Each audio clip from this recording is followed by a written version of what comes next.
मेरा नाम ललित झंवर है। मैं एक बिज़नेस ग्रेजुएट हूँ फ्रॉम किंगस्टन यूनिवर्सिटी लंदन। मेरे को सस्टेनेबल फार्मिंग का आइडिया इसके लिए आया बिकॉज़ यहाँ एक बहुत बड़ा गैप था, जो एक रिक्वायरमेंट था जिसको हम फुलफ़िल कर सके। जैसे कि विंटर के अंदर पालक की अवेलेबिलिटी हमेशा रहती है, बट बारिश के समय यही अवेलेबिलिटी कम हो जाती है। तो ये एक वेजिटेबल को हम थ्रू आउट द ईयर कैसे उगा सके, उसको सस्टेनेबल फार्मिंग बोल सकते हैं, उसको एक जिसके ऊपर हम डिपेंड कर सकें। तो इसके लिए हमने ये प्लांट लगाया ताकि हम एक ही चीज़ साल भर दे सकें। मैं और मयंक दोनों ही सक्सेसफुल बैकग्राउंड से आते थे। हम लोग करियर के अंदर अच्छा कर रहे थे। मयंक ई-कॉमर्स में था सिंगापुर के अंदर, और मैं रियल एस्टेट और टेक्सटाइल्स के अंदर काम कर रहा था फैमिली के साथ। हम दोनों को लगा कि एग्रो के अंदर एक बड़ा इन्वेस्टमेंट और एक नई सोच के साथ हमें आना चाहिए, बिकॉज इंडिया के अंदर जो सेक्टर है हेल्थ कॉन्शियस होने का, वो बढ़ते जा रहा है। तो हम लोग को लगा कि ये सही समय है इसके अंदर इन्वेस्ट करने का। सो हम दोनों ने हमारी प्रीवियस करियर्स के अंदर जो कमाई की थी उसको तोड़ के हम लोग ने ये फार्म लगाया है। हमें भी मालूम था ये बहुत बड़ा रिस्क है, बट क्योंकि एक बहुत अच्छा फ्यूचर दिख रहा था इसके अंदर, और एक फर्स्ट मूवर एडवांटेज का जो एडवांटेज हमें ऑलरेडी मिल रहा है कि हम मार्केट के अंदर पहले लोग हैं जिसके पास ऐसे प्रोडक्ट्स है, और जो हम मार्केट के अंदर पहुंच रहे हैं उससे जो नाम हो रहा है या उससे जो लोग हमें पहचान रहे हैं हमारे ब्रांड को, वो एक बिज़नेस के हिसाब से बहुत बढ़िया चीज़ है। खेती जो इंडस्ट्री है उसके अंदर कई लोग नहीं आना चाहते हैं, बट हम लोग इसके अंदर बहुत सीरियसली इसके अंदर घुसना चाहते थे, बिकॉज़ ये एक ही इंडस्ट्री है जहाँ वॉल्यूम का कोई स्केल नहीं है। दुनिया के अंदर इतने लोगों को रोज़ खाना चाहिए। आप कुछ भी उगाओ, कितना भी उगाओ, लोगों तक पहुंचाना ज़रूरी है।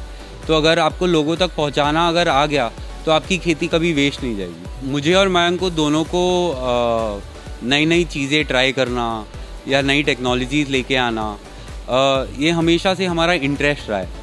तो हम जब इस टेक्नोलॉजी के थ्रू आए और हमने हमारे फ्रेंड्स और फैमिलीज़ के साथ डिस्कस किया, काफ़ी लोगों का पॉजिटिव कमेंट्स था, काफ़ी लोगों का नेगेटिव कमेंट्स था, बट आई थिंक जो फैमिली ने हमें हमेशा से सपोर्ट किया है और आगे भी करेंगे होपफुली, उस हिसाब से हमें कभी ये चालू करने के लिए दिक्कत नहीं आई। काफ़ी जगह सर्वे करने के बाद हम लोग इस डिसीजन पे आए कि हमें कोल्हापुर के अंदर ही फार्मिंग करनी है।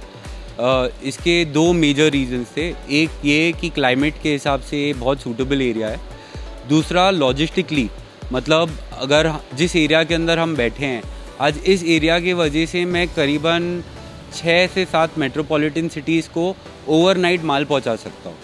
आज मैं अगर कोल्हापुर की जगह कहीं और होता तो ये मेरे लिए बहुत बड़ी परेशानी वाली बात होती। ये जो फार्म है ये इंडिया का सबसे बड़ा एक्वापॉनिक फार्म है। इस फार्म के अंदर हमने जो टेक्नोलॉजी यूज़ की है वो टेक्नोलॉजी एक बहुत सेल्फ सस्टेनिंग टेक्नोलॉजी है। यहाँ जो पानी का यूसेज है ये एक नॉर्मल सॉइल फार्म से 90% लेस वाटर हम कंज्यूम करते थे।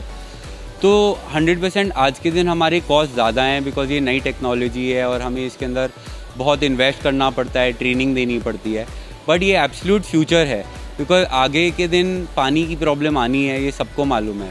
तो उसके लिए हमें सस्टेनेबल तरीके चाहिए सब्जी उगाने के लिए। हमने ये फार्म 18 महीने पहले चालू किया। इस फार्म को बनाने के लिए हमें कम से कम 18 से 20 महीने लग गए थे।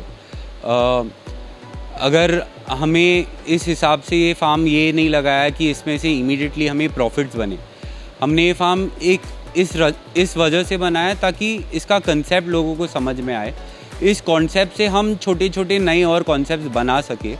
तो more than a production facility, I would call this a research and development facility, जिससे हम लोग प्रोडक्शन निकाल रहे हैं और नए फार्मर्स को नए नए तरीके बता रहे हैं इस टेक्नोलॉजी के थ्रू अच्छी सब्जी उगाने के लिए। जो एक्वापॉनिक टेक्नोलॉजी है उसके अंदर बेसिकली हम एक एरिया के अंदर फ़िश उगाते हैं, उस फिश के वेस्ट से हम न्यूट्रिएंट क्रिएट करते हैं।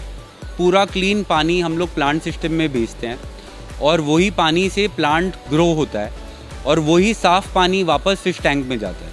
तो हम लोग पूरा का पूरा पानी हम लोग यहाँ रिसाइकिल करते हैं। टोटल प्रोजेक्ट को लगाने के लिए और इसका डिस्ट्रीब्यूशन सेट करने के लिए हमें करीबन 10 करोड़ रुपए का खर्चा आया। यहाँ से जो प्रोडक्शन निकलता है ये करीबन 300 से 350 किलो दिन का निकलता है। जिस तरीके की सब्ज़ी हम यहाँ उगा रहे हैं यहाँ से 1000 किलो दिन का भी निकल सकता है, बट उसके अंदर वैल्यू ऑफ आर्टिकल कम ज़्यादा करके जो हम लोग को एक मिक्स प्रोडक्ट हमारे क्लाइंटल को देना है, उस हिसाब से जो हम यहाँ उगा रहे हैं, यहाँ हम कम से कम 300 से 350 किलो दिन का हार्वेस्ट करते हैं और करीबन 3 से 4 टन माल बाहर के फार्म से आता है।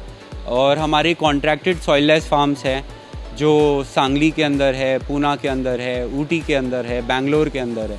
वहाँ से हम लोग सारा माल एक दिन के अंदर 4 टन के आसपास इकट्ठा करते हैं, सिर्फ वेजिटेबल्स। और अब हमारा जो फ्रूट के अंदर प्लानिंग है, वो हमारा प्लानिंग है करीबन 20 से 25 टन दिन का फॉर द कमिंग 4 मंथ्स। हमारे यहाँ ऑपरेशन चालू होते हैं सुबह 4 बजे और यहाँ ऑपरेशंस रात को 12 बजे तक चलते हैं। तो 3 अलग अलग शिफ्ट के अंदर लोग आके काम करते हैं हमारे यहाँ। हम लोग ज़्यादातर फार्म पे ही मिलेंगे आपको, या हम दूसरे फार्म्स के चक्कर मारते रहते हैं। तो it is definitely a very time consuming job, क्योंकि ये प्लांट है, पेरिशेबल है, यहाँ ऑपरेशंस की बहुत मायने रखते हैं इस बिज़नेस को सक्सेसफुल रखने के अंदर। बट हमारी जो टीम है, उनके वजह से हम ये सारा काम बहुत आसानी से कर पाते हैं।